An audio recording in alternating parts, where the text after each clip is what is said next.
नमस्कार दोस्तों, आइए सुनते हैं सुभद्रा कुमारी चौहान द्वारा लिखी हुई कहानी किस्मत। भौजी, तुम सदा सफ़ेद धोती क्यों पहनती हो? मैं क्या बताऊं मुन्नी। क्यों भौजी, क्या तुम्हें अम्मा रंगीन धोती नहीं पहनने देती? नहीं मुन्नी, मेरी किस्मत ही नहीं पहनने देती। अम्मा भी क्या करें। किस्मत कौन है भौजी? वह भी क्या अम्मा की तरह तुमसे लड़ा करती है और गालियां देती है?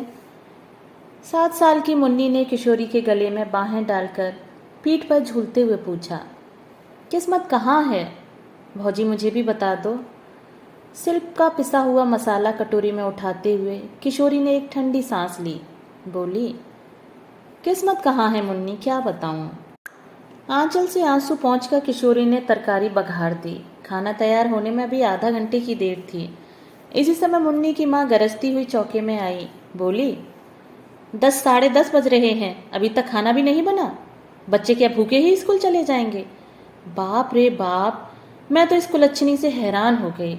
घर में ऐसा कौन सा भारी काम है जो समय पर खाना भी तैयार नहीं होता? दुनिया में सभी औरतें काम करती हैं, या तू ही अनोखी काम करने वाली है? एक सांस में मुन्नी की माँ इतनी बातें कह गई और पटा बिछाकर चौके में बैठ गई। किशोरी ने डरते डरते कहा, अम्मा जी अभी तो 9 ही बजे हैं, आध घंटे में सब तैयार हो जाएगा, तुम क्यों तकलीफ करती हो? चिमटा खींचकर किशोरी को मारती हुई सास बोली, तू सच्ची और मैं झूठी? 10 बार राण से कह दिया कि जवान न लड़ाया कर, पर मुंह चलाए ही जाती है। तू भूली किस घमंड में है? तेरे सरीखी 50 को तो मैं उंगलियों पर नचा दूं। चल हट, निकल चौके से। आग पहुंचती हुई किशोरी चौके से बाहर हो गई। जरा सी मुन्नी अपनी माँ का यह कठोर व्यवहार विस्मय भरी आंखों से देखती रह गई।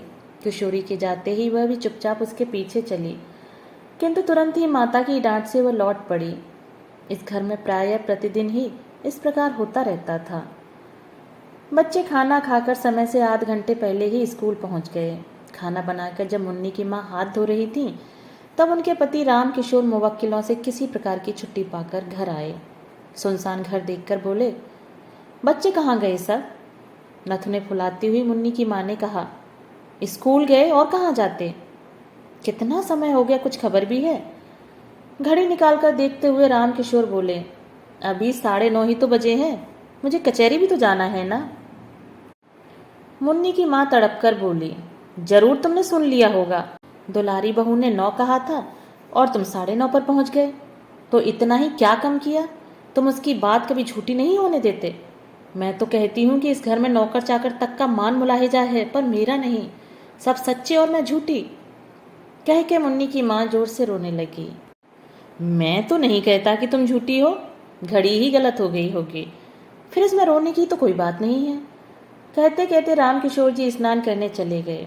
वे अपनी स्त्री के स्वभाव को अच्छी तरह जानते थे। किशोरी के साथ वह कितना दुर्व्यवहार करती है, यह भी उनसे छिपाना था। जरा जरा सी बात पर किशोरी को मार देना और गाली देना तो बहुत मामूली बात थी। यही कारण था कि बहू के प्रति उनका व्यवहार बड़ा ही आदर और प्रेमपूर्ण होता। किशोरी उनके पहले विवाह की पत्नी के एकमात्र बेटे की बहू थी। विवाह के कुछ ही दिन बाद निर्दयी विधाता ने बेचारी किशोरी का सौभाग्य सिंदूर पहुंच दिया। उसके मायके में भी कोई न था। वह अभागिनी विधवा सर्वदा दया की ही पात्र थी।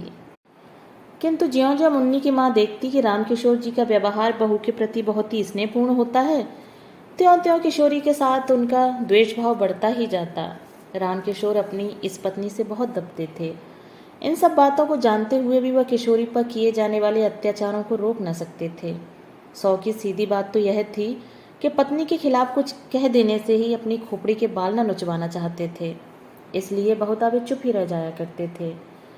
आज भी जान गए कि कोई बात जरूर हुई है और किशोरी को ही भूखी प्यासी रहना पड़ेगा। इसलिए कचहरी जाने से पहले किशोरी के कमरे की तरफ गए और कहते गए कि भूखी न रहना बेटी, रोटी जरूर खा लेना, नहीं तो मुझे बड़ा दुख होगा। रामकिशोर का यह वाक्य मुन्नी की माँ ने सुन लिया। उनके सिर से पैर तक आग लग गई।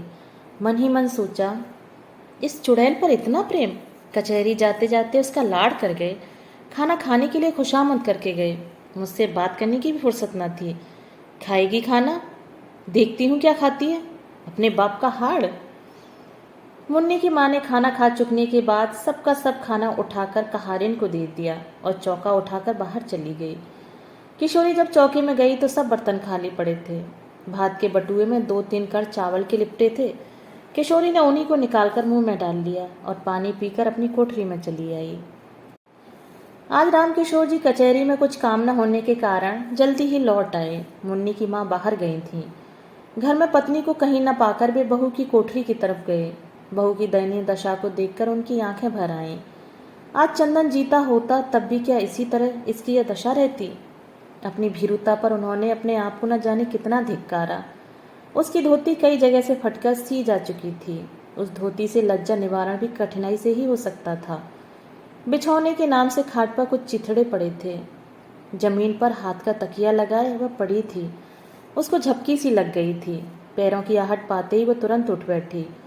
रामकिशोर जी को सामने देखते ही संकोच से जरा घूंघट सरकाने के लिए उसने ज्यों ही धोती खींची, धोती फट गई। हाथ का पकड़ा हुआ हिस्सा हाथ के साथ नीचे चला आया। रामकिशोर ने उसका कमल सा मुरझाया हुआ चेहरा और डबडबाई हुई आंखें देखीं। उनका हृदय स्नेह से कातर हो उठा। वे ममत्व भरे मधुर स्वर में बोले, तुमने खाना खा लिया बेटी? किशोरी के मुंह से निकल गया, नहीं। फिर वह संभल कर बोली, खा तो लिया है बाबू। रामकिशोर, मुझे तो ऐसा मालूम होता है कि तुमने नहीं खाया है। किशोरी कुछ न बोली। उसका मुंह दूसरी ओर था। आंसू टपक रहे थे और वह नाखून से धरती खुरच रही थी। रामकिशोर फिर बोले, तुमने नहीं खाया ना? मुझे दुख है कि तुमने भी अपने बूढ़े ससुर की जरा सी बात न मानी। किशोरी को बड़ी ग्लानि हो रही थी कि वह क्या उत्तर दे। कुछ देर में बोली, बाबू, मैंने आपकी आज्ञा का पालन किया है। जो कुछ चौके में था खा लिया है, झूठ नहीं कहती। रामकिशोर को विश्वास न हुआ। कहारिन को बुलाकर पूछा तो कहारिन ने कहा, मेरे सामने तो बहू ने कुछ नहीं खाया। माँ जी ने चौका पहले से ही खाली कर दिया था, खाती भी तो क्या। पत्नी की नीचता पर कुपित और बहू के सौजन्य पर रामकिशोर जी पानी पानी हो गए।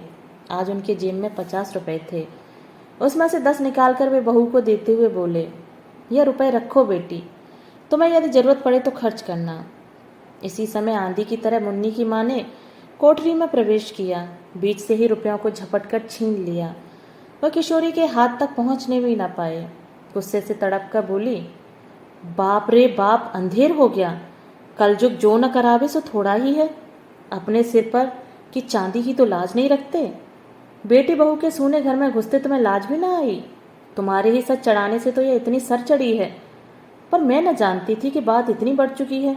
इस बुढ़ापे में भी गड़े में ही जाके गिरे। राम राम, इसी पाप के बोझ से तो धरती दबी जाती है। वे तीर की तरह कोठरी से निकल गई। उनके पीछे ही रामकिशोर भी चुपचाप चले गए।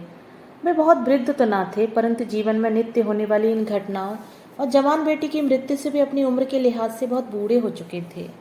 ग्लानि और शोभ से वे बाहर की बैठक में जाकर लेट गए। उन्हें रह रहकर चंदन की याद आ रही थी। तकिए में मुंह छिपाकर वह रो उठे। पीछे से आकर मुन्नी ने पिता के गले में बाहें डाल दी। पूछा, क्यों रोते हो बाबू? रामकिशोर ने विरक्ति के भाव से कहा, अपनी किस्मत के लिए बेटी।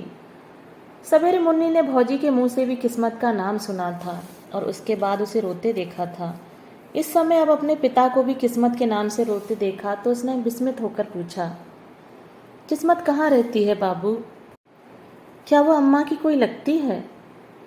मुन्नी के इस भोले प्रश्न से दुख के समय भी रामकिशोर जी को हंसी आ गई और वे बोले, हाँ, वह तुम्हारी माँ की बहन है। मुन्नी ने विश्वास का भाव प्रकट करते हुए कहा, तभी वह तुम्हें भी और भौजी को भी रुलाया करती है। दोस्तों, अभी आप सुन रहे थे सुभद्रा कुमारी चौहान द्वारा लिखी हुई कहानी किस्मत। दोस्तों, कहानी पसंद आई हो तो मेरे चैनल को लाइक, शेयर और सब्सक्राइब जरूर कीजिएगा। धन्यवाद।